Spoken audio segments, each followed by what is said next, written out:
This is Where We Live. I'm Lucy Nalpathanchel. As Kim Jong-un continues to provoke the U.S. and South Korea, we'll get perspective from a Korean American about how he and others in his native country feel about the latest nuclear tests. Do they believe war is imminent? We'll find out later in the show. Diplomatic talks don't seem to faze the Kim Jong-un regime, and neither do sanctions. So what options does South Korea and the U.S. have? We'll learn about a strategy known as the decapitation strike. It's actually being discussed, but it's a strategy that history has shown doesn't make things better, like Iraq. It's part of a show that was previously recorded, but we're re-airing it given President Trump's remarks to the United Nations General Assembly on Tuesday. The president told the UN the U.S. will, quote, totally destroys North Korea if it continues to threaten us. That's easier said than done. You can join the conversation. Email wherewelive@wnpr.org. Find us on Facebook and Twitter @wherewelive. Now, to tell us more about how North Korea got to this point, I want to welcome into the studio Alexis Dudden, professor of history at the University of Connecticut. Alexis, welcome to the show. Thank you. And on the phone with us is Kathy Gilsonen, senior editor at The Atlantic. Kathy, welcome to Where We Live. Thanks so much. Oh, I understand that the first nuclear test by North Korea was successful in 2006. And then this year, since July, there have been several subsequent tests. Explain the significance of what happened on Sunday. Well, on Sunday was the country's sixth nuclear test since 2006. And while some experts are still debating whether or not this was a thermonuclear device, what's really important is not whether it actually is a hydrogen bomb or not, but the size of the destructive force. At least what Japanese scientists are currently saying is that it was 10 times the size of what landed on Hiroshima in 1945. So we are dealing with serious capability and a real threat to the region and the globe. Kathy, from your perspective at The Atlantic, what message do you think the regime is trying to send? I think the message is essentially don't mess with us and we're not afraid of you. I think that there had been a period there for about a week following Trump's comments that he would rain fire and fury on North Korea should it threaten the United States, when it looked for a second as if they had paused missile testing. And then, of course, they did one of their most provocative missile tests yet, flying one right over Japan, and then, of course, following it up with a sixth nuclear test. To me, this indicates, listen, guys, you can bluster all you want. This is important to us. We're still going to do it. It doesn't matter what you say. And you mentioned that the message of don't mess with us, but that, again, seems to be the message that the regime and has been giving for several years. Why is it happening at this accelerated rate, Kathy? My read on that is essentially, first of all, that the acceleration didn't start with the Trump administration. They started accelerating missile tests under the mid and late Obama administration. Of course, the fifth nuclear test occurred under the Obama administration. I think partly this is due just to the fact that their capabilities have gotten better, and so they want to test them out and flex their muscles. And I think partly it may, in fact, there's all of this. The omni caveat when talking about North Korea is that there is a lot of projection and speculation about what's actually going on there. We don't have good intelligence on their leadership and their decision making, but it strikes me as reasonable that, given the tenor of the threats being leveled at North Korea, and given what most analysts say is the at least partly defensive intent of this program, that North Korea feels threatened by the United States, as it always has. Perhaps it feels more threatened now, and wants to deter any kind of preemptive attack. Alexis Dudden again from UConn, a professor of history. She's in studio with me here on Where We Live as we talk about the most recent actions by North Korea. Kathy mentioned under the Obama administration, but can we go back a little bit further and get some context from different presidential administrations and how they've responded to North Korea? Sure. We can go all the way back to the armistice in 1953, but I think one thing that is important to consider is what happened following 1989, following the collapse of the former Soviet Union. Kim Il-sung, the grandfather of the current leader, and his son Kim Jong-il looked to former satellite states of the Soviet Union, particularly Romania. When the Ceausescus were executed, in 1989, there is strong indication that Kim Il-sung got really nervous that this could actually happen. And so there was a determination to secure not just legitimacy, which has always been the core feature of the DPRK, but also really to secure the survival of his family.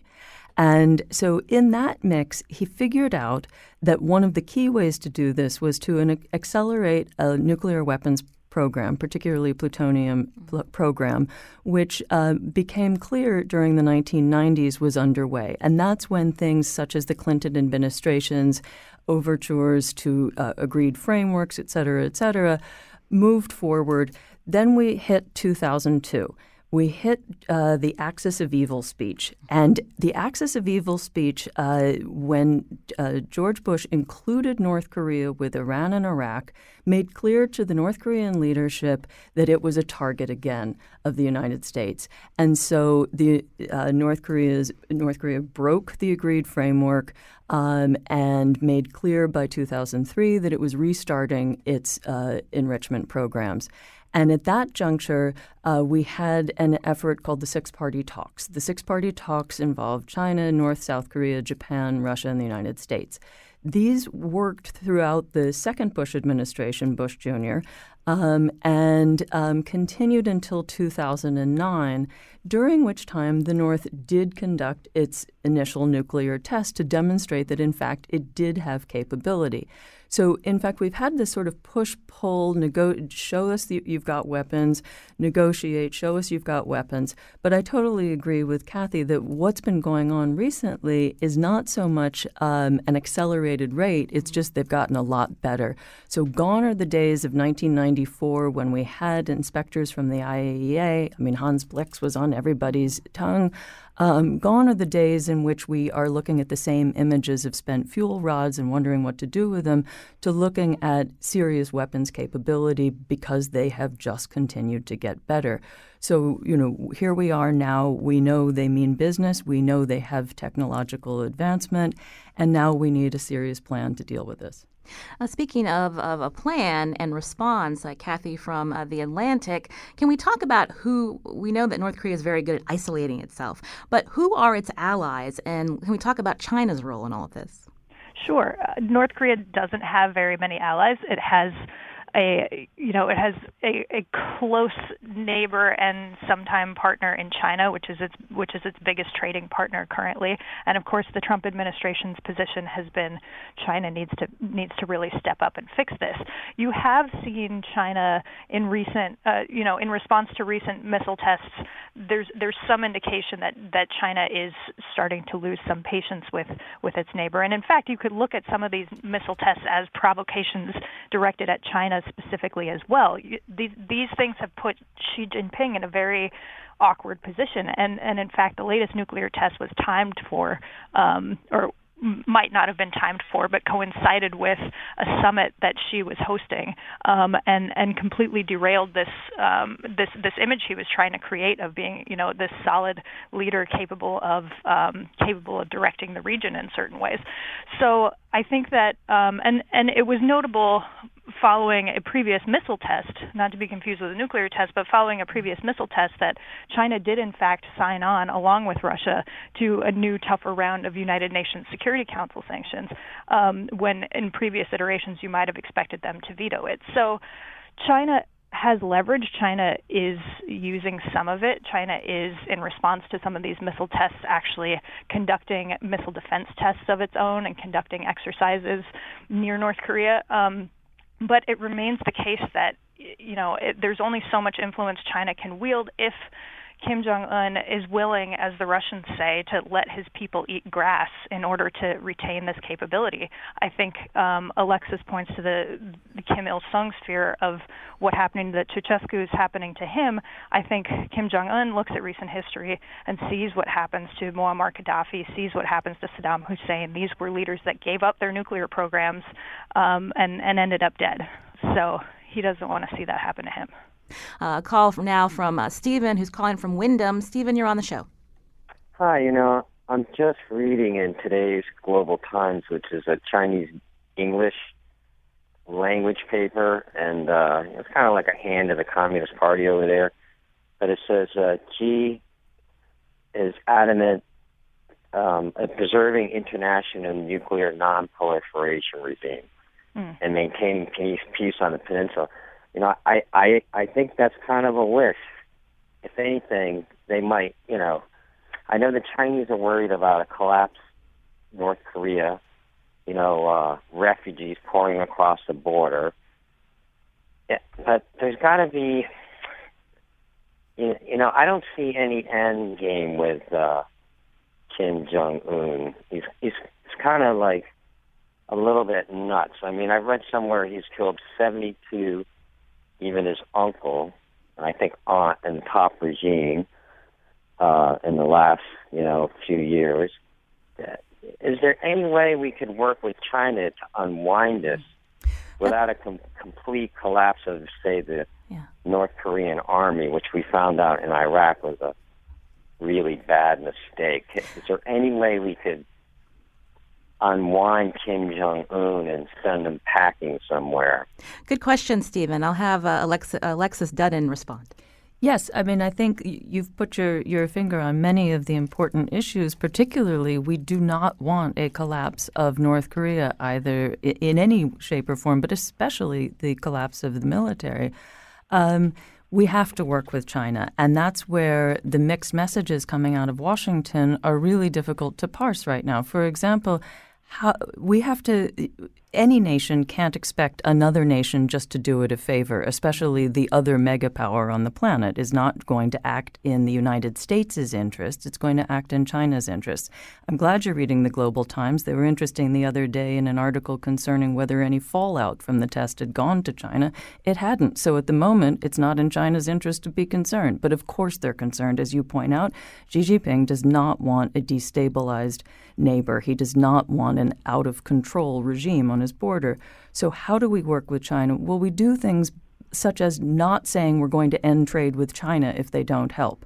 Because then, you know, how is China supposed to respond? Because that's just a non-starter if you're the Chinese leader hearing that from the leader of the United States. And so we have got to come up with creative ways. Demanding that China stop all oil to North Korea is also a problem because, as serious studies have shown, North Korea can tighten its use of oil by 40% for the military and do just fine. So the people who are going to suffer from demanding that China cut off oil are the farmers that need it for their tractors, are the people who drive trucks.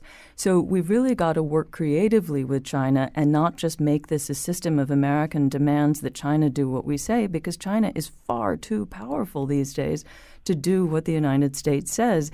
On top of which, we need to think how China behaves in the region. And I was really glad that Kathy pointed out how this test on September 3rd came at a time to make China look bad. This wasn't so much a test aimed at the United States and Japan, which many of them often are, but this was one to make China appear as if it wasn't always running the show regionally. And so we need to figure out a way with China that assures China that the United States does not seek the collapse of North Korea, because in such a scenario, that would bring American troops to the border with China. So we need to make clear to China that the United States does not seek to occupy the entire Korean peninsula, for starters. But I'm sure Kathy has something to add, too. And Kathy, Alexis mentioned mixed messages coming from Washington. She just mentioned this idea of an oil ban. I think that's being drafted in a U.S. resolution to the UN. And I'm just curious about, just historically, whenever these tests have happened, the U.S. and its allies have talked about or have tried to tighten sanctions, but those don't seem really effective. The Kim regime is very wealthy while the people of North Korea are starving. Can we talk about the history of the sanctions? Right. There have been several rounds of sanctions passed, both international and bilateral on the U.S. part. The key thing to keep in mind there is, one, you know, sanctions as a policy tool have a patchy record of forcing concessions. In recent history, it's argued that sanctions are what ultimately brought Iran to the negotiating table to suspend parts of its nuclear program. However, there are always other factors involved, and of course, if you get back to the key point that Kim views his nuclear program as existential, I just don't see any way that any kind of economic pressure is going to force him to give it up if he thinks his survival is dependent on it. Secondly, I think North Korea has a lot of practice with sanctions, and it has a lot of practice with economic hardship, and has, as a regime, has survived decades past, experts' predictions of how long it was going to last when this whole thing started. So North Korea knows how to cheat sanctions. It knows how to accelerate its missile program even under some of the harshest international sanctions. It can use the black market. It can use it can break international law. These things aren't perfect instruments. An entire oil embargo would hurt, but that, of course, also depends on enforcement. And so A, it's very unlikely to pass anyway. China and Russia have vowed that they would veto any such resolution. But B, even if it does pass, the question is always, okay, well, who's going to enforce it? What's going to happen if oil trade does continue over the Chinese border, as it likely would? Then you're sort of back to square one, and you might as well have not passed the ban in the first place. I want to fit in one more call. David from Woodbury. David, quickly, before we head to break. Oh, hello, folks, everybody. I strongly believe that the war is unthinkable. I believe there will not be a war. Kim Jong-un has his capability, so basically he won't be attacked and messed with. He knows he can't use them because there wouldn't be no more North Korea. Again, war is just unthinkable. I don't think it will happen, well, I think that's about it. All right, all the best, everybody. David, thank you for your comment. I wanted to go back to Kathy Gilsonen, senior editor at The Atlantic, and also have Alexis respond to this as well. David made a good point that North Korea really doesn't want war. If they were to strike a U.S. city, the U.S. could annihilate the nation, and the Kim regime wants to stay right where it is. But in terms of could the possibility of Kim Jong-un, Kathy, miscalculating whether it's a tweet from the President Trump or words from Nikki Haley that says that the country's begging for war? I'm just curious about that possibility. Right. This is my main concern. I think all sides are very aware of the excruciatingly high costs that another war on the Korean Peninsula would entail. And don't forget, nuclear weapons aside, North Korea has incredible conventional capabilities and lots of artillery pieces aimed at Seoul, and could cause massive destruction within minutes if it felt it was under attack. So it's been prepping for this. There's no peace agreement on the Korean Peninsula. The two countries are still technically in a state of war. North Korea has been ready for war. It knows what to do. And all sides acknowledge that this would be catastrophic for all parties involved. So as a student of the Cold War, I believe in deterrence. I believe it's a very powerful feeling. I believe that the very catastrophe that war would entail can prevent it in many scenarios. But to your point about miscalculation, this is precisely the thing that I worry about when we're talking about things like fire and fury, when we have Donald Trump on the one hand blustering and making threats, and Kim Jong-un on the other hand blustering and making threats, and you cannot sort out the real intentions from the bluster. To me, the room for miscalculation expands, and most analysts agree that the one thing that would cause Kim Jong-un to stage a suicidal first strike, either on the United States or its allies, is a belief that a preemptive first strike is coming from the United States or its allies. So to the extent that some of this rhetoric is convincing Kim that that's the case, I think it does raise the chances of an accidental conflict. Kathy Gilsonen, senior editor at The Atlantic, thank you so much for your time today. Thank you.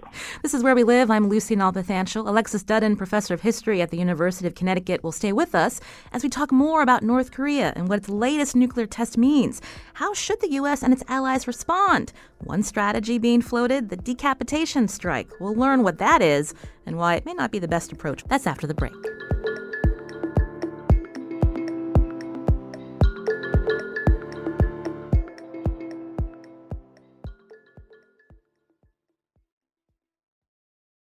This is Where We Live. I'm Lucy Nalpathanchel. Kim Jong-un is obsessed with showing dominance. Traditionally, sanctions have been placed on North Korea, but in terms of military options, what strategies could the U.S. and its allies take? There's something called the decapitation strike. Adam Ronsley wrote about it recently in Foreign Policy magazine. He's the national security reporter who authors FP's Situation Report with Paul McLeary. Adam joins us by phone. Adam, welcome to the show. Hi, thanks for having me. First off, let's talk a little bit about decapitation strike and the history of how it's been used. Yeah, well, I guess the shortest description of a decapitation strike is that, it's an attack on an enemy's most senior leadership, and it's designed to sow confusion, indecision, and hopefully capitulation among its forces. The most recent example we can point to would be 2003 in Iraq. In the opening stages of the Iraq War, the U.S. tried to decapitate Saddam Hussein's Iraq with cruise missile and bomb strikes on Dura farms. The intelligence ultimately proved incorrect, and Saddam Hussein was not at that location, and it wouldn't be quite a while until we caught him. But the goal, particularly in totalitarian or dictatorial societies like Iraq and North Korea, where military power is concentrated at the very top and the use of force is tightly controlled because these societies don't necessarily trust their military, the goal is that in a very hierarchical society you can really disrupt the command and control by striking these senior leadership targets like Kim Jong-un or his senior generals, so that in the event faced with making a military decision, they'll hesitate, and that will give your forces time to, service targets and prevail. Now, you go on to write that this is not necessarily an easy thing to do with North Korea, given the circle that surrounds him, Kim Jong-un. Can you talk about just even over the last half century, how the Kim regime, from his grandfather to his father, how they've been able to stay in power because of that tight circle and the amount of surveillance on the very North Koreans that are there to protect them? Yeah, you don't get to be a three-generation dynasty of North Korea without having some pretty tough bodyguards. And the Kim family has designed the entire North Korean security apparatus for their own personal protection. And what they've done is they've created multiple overlapping rings of protection. Starting at the very core, you have bodyguards that are handpicked, whose families are scrubbed to make sure they don't have any loyalty to any other, North Korean elites. And surround, in concentric rings, sort of like a secret service, you have bodyguards following the Kims everywhere they go, protecting their villas, protecting their families, protecting, their inner circle. For the capital itself, where the Kim family lives in Pyongyang, you have the Pyongyang Defense Corps and the Pyongyang Air Defense Corps, which is a unit specifically intended to defend the city in the event of an invasion or in the event of a coup attempt. Around that, you have the 3rd Army Corps, which protects the sort of western flanks and the approaches from Nampo up to Pyongyang. And, sort of circulating through that, you have a whole alphabet soup of intelligence agencies who eavesdrop on the military to ensure their loyalty, who eavesdrop on senior North Korean politicians to ensure their loyalty, who eavesdrop and spy and hunt for coup plots among ordinary, everyday North Koreans. So you have this very, very elaborate security apparatus that's designed to protect them. And many people have tried in the past to take a poke at the Kims, and they've never really succeeded, both within and without. I wanted to bring in the conversation again Alexis Dudden, again, a professor of history at the University of Connecticut. Can we talk a little bit about the new leadership in South Korea? Because, again, this decapitation strike has been mentioned by the South Korean government. Can we talk a little bit about what this new president, Moon Jae-in, where he's coming from his perspective on how to handle North Korea? Yes, thank you. Moon Jae-in is the most legitimate president South Korea has ever had since 1948 in its history, insofar as he came into power this spring as the result of a peaceful overthrow of a democratically elected president who is currently in jail. So he came in and very much has made public his desire to negotiate with North Korea. But different from Donald Trump's tweet the other day, he is not an appeaser. He is not weak on North Korea. He is simply pragmatic in knowing that a military option is not an option as president of South Korea. His people will suffer as much as North Koreans in terms of sheer destruction. That said, at the same time, in recent months, there's been publicity about South Korea's own decapitation strategies, both those being done in conjunction with U.S. forces and those on its own. So making it very clear that South Korea is not taking North Korean provocations lightly because they see it as an existential threat to all Koreans, not simply half and half. Mm-hmm. And I think that also, it really gets at how Moon Jae-in is envisioning a future, which is something that maybe we should also consider. For so long, there's been this notion that unification would return the peninsula to sort of an irredentist shape that we always see in the peninsula, that there's going to be one country. And that prevailed for a long time. And in fact, both countries, both North and South, have in their constitutions a sort of denial of existence of the other half. At the same time, South Korea is currently not seeking the delegitimization of North Korea. In fact, Moon Jae-in has said, we are not seeking to overthrow the regime. We simply have to talk, because if we don't talk, we're going to let this spiral out of our hands. And in that sense, Moon Jae-in is referring to a broader awareness among Koreans that if South Korea is not an equal in this conversation, this is going to be a war guided by the United States and shaped by foreign powers. This is Where We Live. Today we're talking about recent actions by North Korea, the sixth launch of a nuclear test this past Sunday. In studio with me, Alexis Dudden, professor of history at UConn. On the phone, Adam Rawnsley, national security reporter who authors FP's Situation Report with Paul McLeary, who recently wrote about one strategy that has been floated, has happened in history in the past, and we've seen some of the fallout with that, including in Iraq, and that's called the decapitation strike. I wanted to go back to Adam.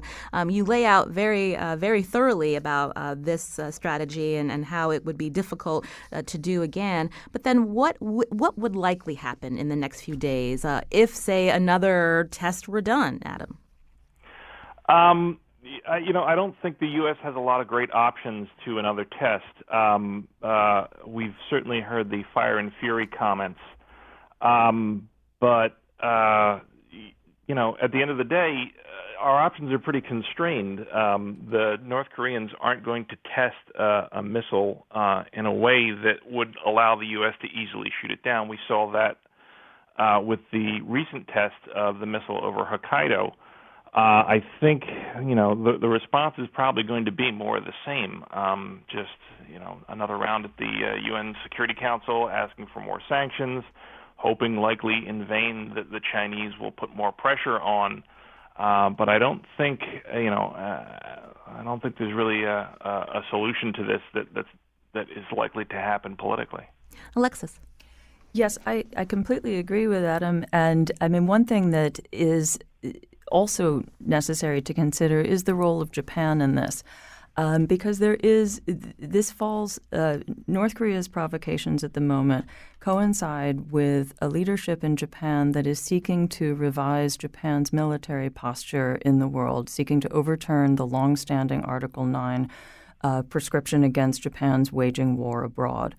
Legal already for Japan is to defend Japanese borders.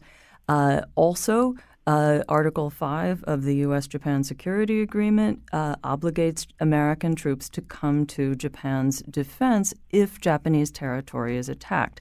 I completely agree there is no easy military option for the United States, but increasingly discussed in Japanese parliament is whether or not Japan can shoot down, with its Patriot systems, shoot down a North Korean missile flying over its territorial airspace, territorial waters, et cetera. And so there is talk of a missile launch again, but the fact that it is now routinely discussed in Japan coinciding with Japanese cities now doing disaster drills, civil defense kind of drills, to really get the populace worked up in a way that, we haven't seen since duck and cover drills in the United States in the 1950s. But this kind of broader social consciousness that's taking place in Japan may make it the Japanese that do the dirty work, and that would have enormous ramifications throughout Asia.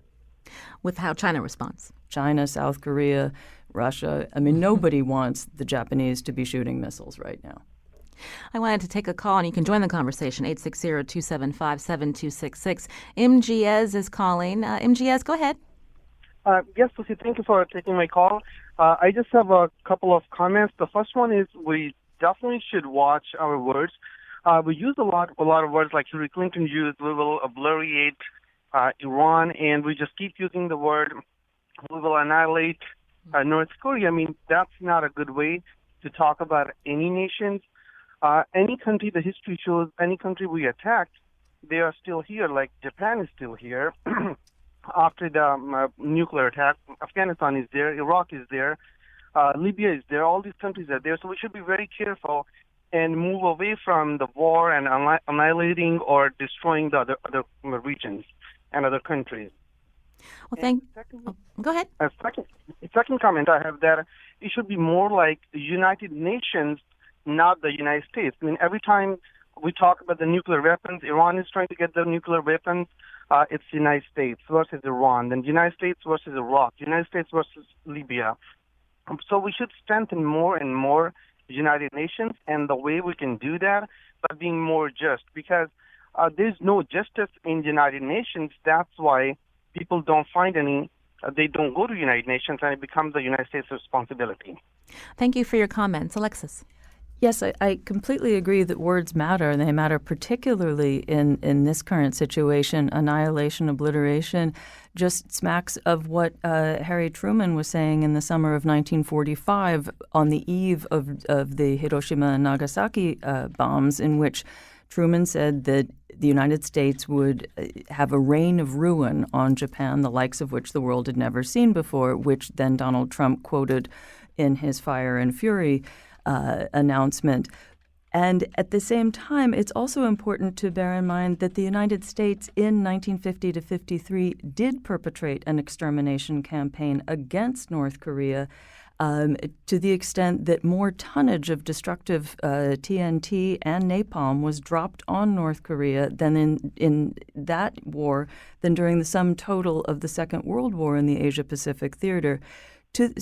And why does this matter now in terms of perceptions from North Koreans is that every North Korean since then has been educated in that firebombing campaign to know with no uncertain terms that the United States is enemy number one, which circles back to Adam's really important comments about the difficulty of a decapitation strategy against North Korea, because even if you take out the leadership, every North Korean has been raised to hate the United States.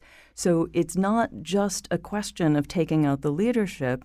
Again, here's where words matter. We shouldn't even be talking about this in some respects. We should be talking about how to bring North Korea into the community of nations.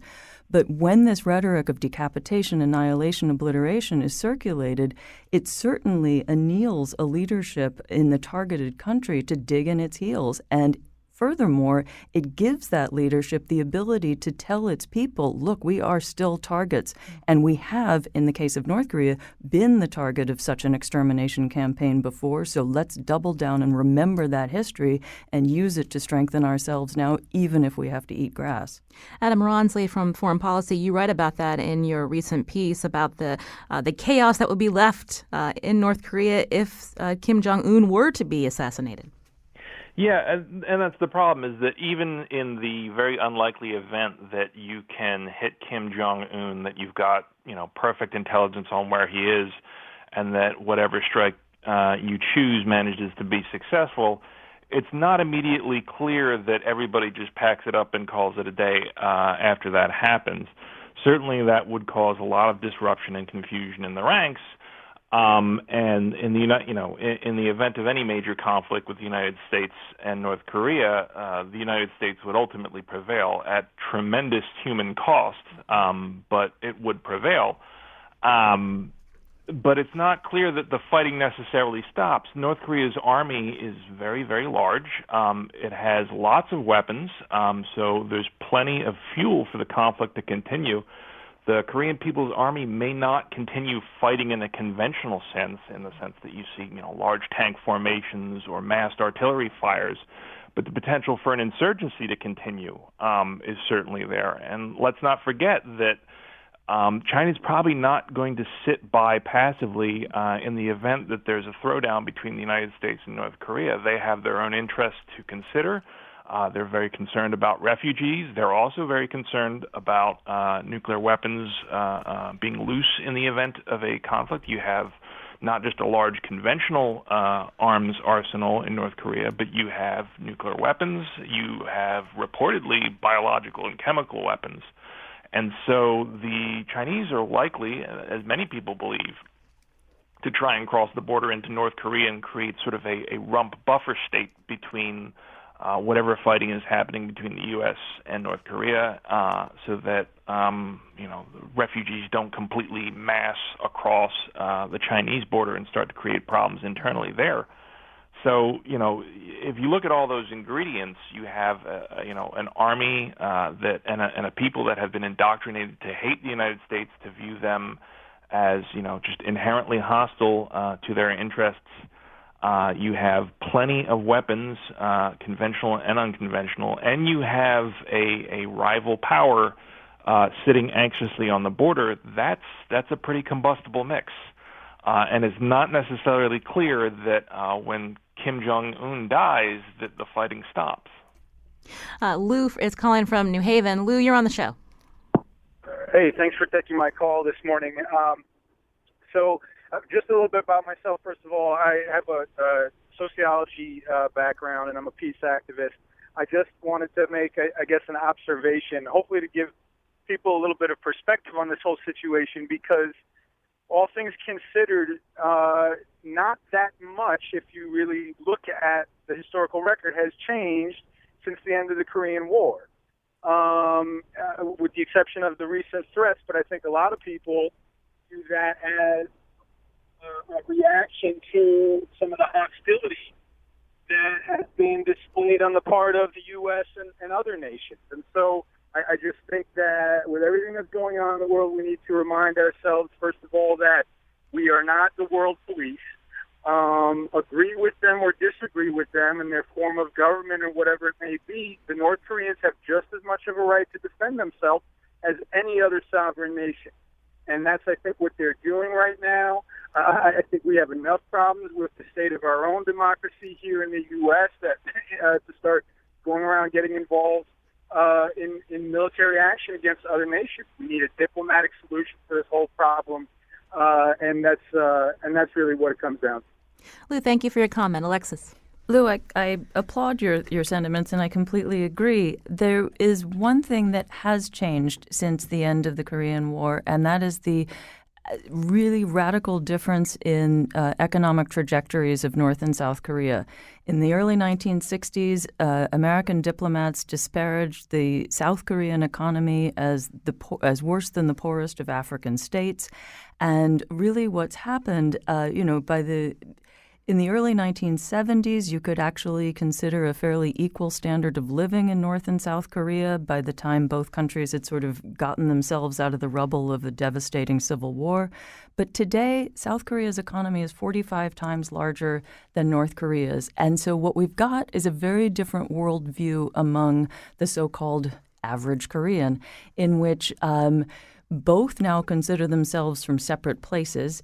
And yet the South Koreans, especially in their 20s and 30s, view the notion of unification very, very differently from 60 and 70-year-olds. They see more of a sort of awareness that they've got relatives in the North, that they share a common history, but they personally, 20 and 30-year-olds, do not want to be financially burdened by their Northern brethren. How to move forward is a sort of political delicate dance, if you will, and that's where the new president of South Korea is really quite interesting in inviting the North Koreans to the Winter Olympics, so forth and so on. But again, a peaceful diplomatic solution is the only solution, but one that considers what Koreans want. This is Where We Live. I'm Lucy Nalpathanchel. I want to thank Adam Rawnsley, national security reporter who authors Foreign Policy Situation Report with Paul McLeary. We'll tweet out a link to his excellent article, How Not to Kill Kim Jong-un. Adam, thanks for your time today. Thanks so much for having me. UConn professor of history Alexis Dudden is here as we talk about the latest actions by North Korea. Coming up, we get perspective from a Korean American on how South Korea and its people are weighing the actions of its volatile neighbor.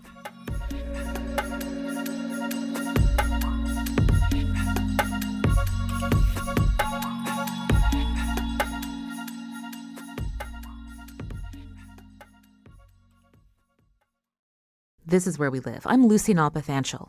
Coming up tomorrow, within the shadow of P.T. Barnum lies another story of Bridgeport wealth, the story of 19th century sisters Mary and Eliza Freeman. On the next Where We Live, we'll explore their legacy and talk about their connection to Bridgeport's historic Little Liberia community.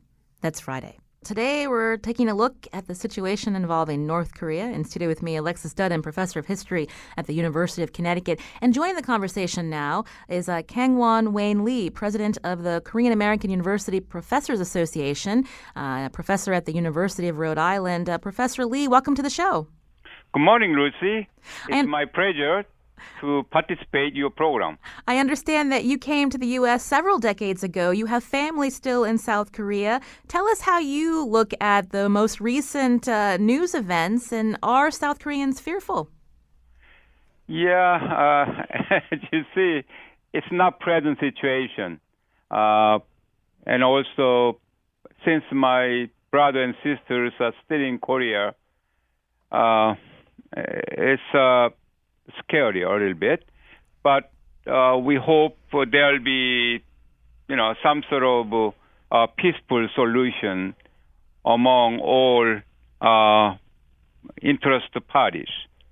And that has been the hope for many years. Does this these latest events, does it feel different to you now?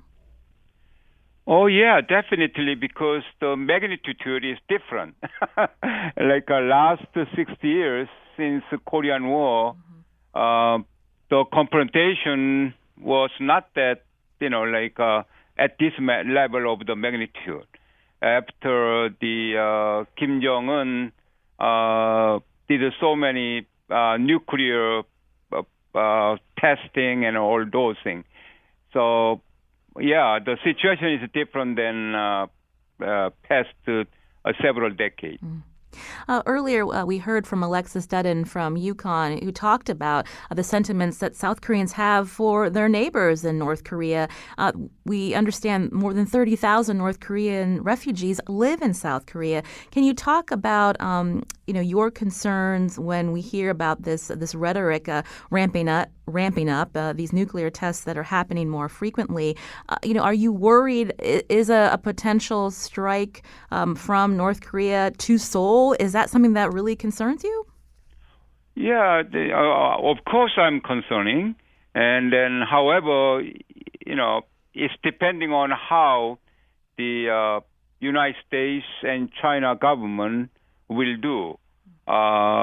If there'll be no peaceful dialogue or solution, that could happen. So, I'm concerned about that.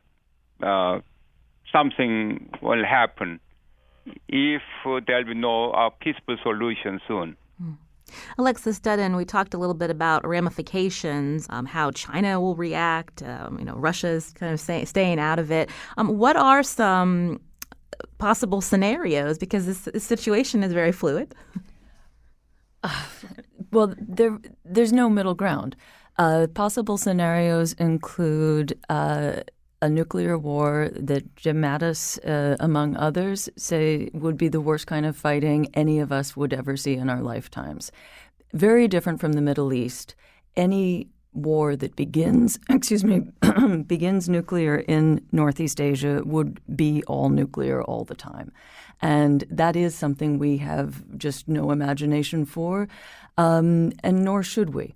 We should imagine the alternative, which is to figure out a creative, peaceful solution that begins first and foremost by recognizing that the North Koreans have sought since 1953 an end to the armistice treaty that it has with the United States and the discussion of a peace treaty. Is that appeasement to North Korea? No, it's a recognition that North Korea has a desire to end hostilities in its country.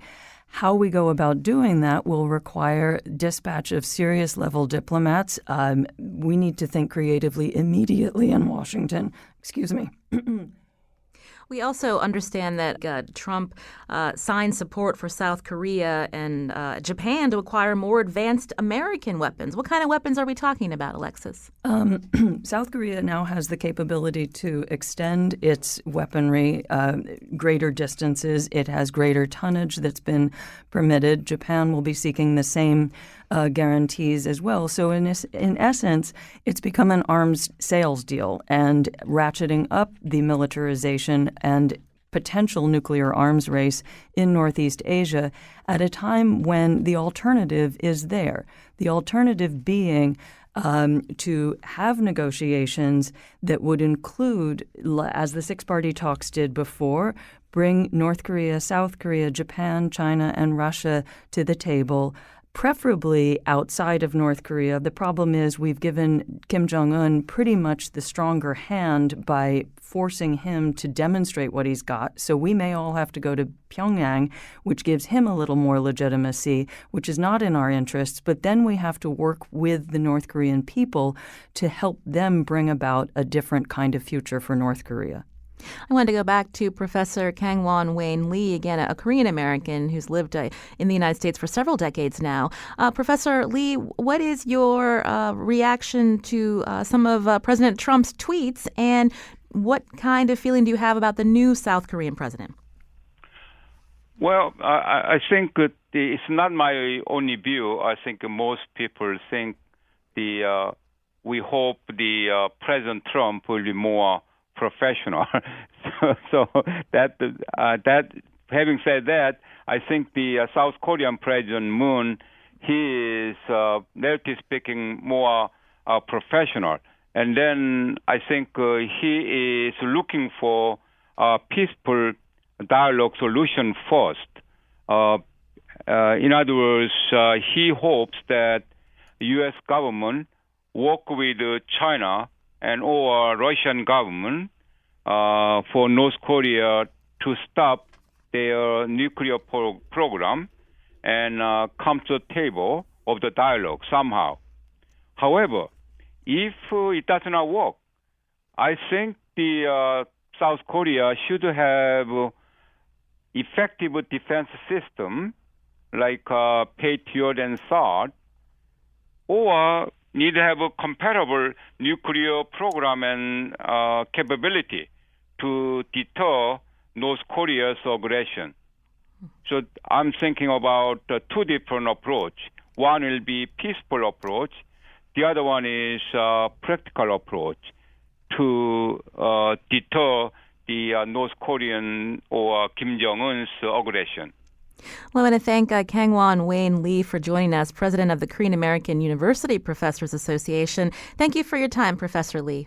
Oh, it's my pleasure. And Alexis Dudden, professor of history at the University of Connecticut. We've talked about the sheer number of people who live in Seoul, including thousands of Americans and their families who are stationed there with the U.S. military. But I want to thank Alexis Dudden for your time as well. Thank you. Today's show produced by Lydia Brown, as well as our technical producer, Kion Wolf. Thank you for your help today on today's show. And special thanks to WNPR producer Betsy Kaplan. I'm Lucy Nalpathanchel. As always, thanks for listening.